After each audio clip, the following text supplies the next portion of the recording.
always a fun and interesting field trip to come to One Green World and talk to Sam. And Sam, we just love coming because there's always something interesting. And today you have like a whole family of plants to talk about. Yeah, it's a way we sometimes conceptualize and break down the plant world is by family.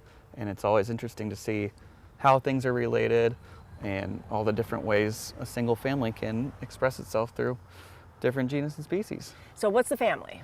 The myrtle family, Myrtaceae. Okay. And it's a huge family from the old Gondwana supercontinent, and then broke apart and speciated into all these really cool, diverse different things, often coming from really diverse ecosystems. And so there's never a shortage, even in our climate, of things to play with. Yeah, and like from guava to eucalyptus, which are so different. Yeah, and tea trees and pomegranates and all sorts of different things. Pineapple guavas, Chilean guavas. So very cool. And so these are kind of cool, but they're very small, so different looking small plants. Yeah, and they're almost all evergreen, which is nice for landscape plantings.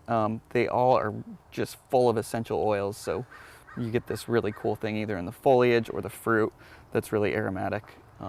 An edible fruit, this one would be like late summer or so? Yeah, most of these ones are all late summer. Various guavas we have here, it's pineapple guava, Chilean guava, and then even they call it the Chilean cranberry because it's this teeny tiny little diminutive shrub that grows as a ground cover, and it's already starting to get these little berries on it, and it tastes just like the ugni fruits. And then with pineapple guava, I know I've even eaten the flowers. That's kind of fun. Oh yeah, absolutely. It's got this big fleshy flower. It tastes like cotton candy, and yeah.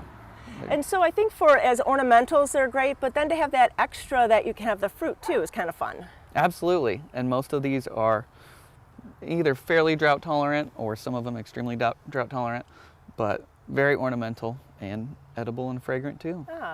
We have some more across this little pathway, so let's go look at some more. Yeah. Sam, this is a really neat one, a kind of a smaller tree. Yeah, kind of a shrubby, large shrub, small tree. Chilean myrtle from northern Patagonia, Luma apiculata. And it's a favorite for us here because it is just interesting all year round. It's about to blossom. People call it the snowball tree when it's in bloom because it just turns completely white. Wow. Followed by these really, really fragrant, dark purple, almost black fruits that people use as cheesecake toppings and make jams out of and things. Oh, wow. And then this bark, if you'll notice, it's just getting to the age where you can actually kind of see the orange color on it, but it's really nice. And it's an evergreen though? And it's evergreen. Yeah. That is so neat because, you know, we're looking too, because some people have smaller gardens, so this would be a nice kind of a small tree for that too. Yeah, absolutely. It's definitely one you want to site in sort of a protected spot. Right up on the limit of its cold hardiness here, but so far so good in our particularly cold pocket of Portland here. Nice. And you know, when we walked in, we saw this really unusual apple tree, and you need to tell us really quickly about that. Oh yeah, that's also another favorite of ours.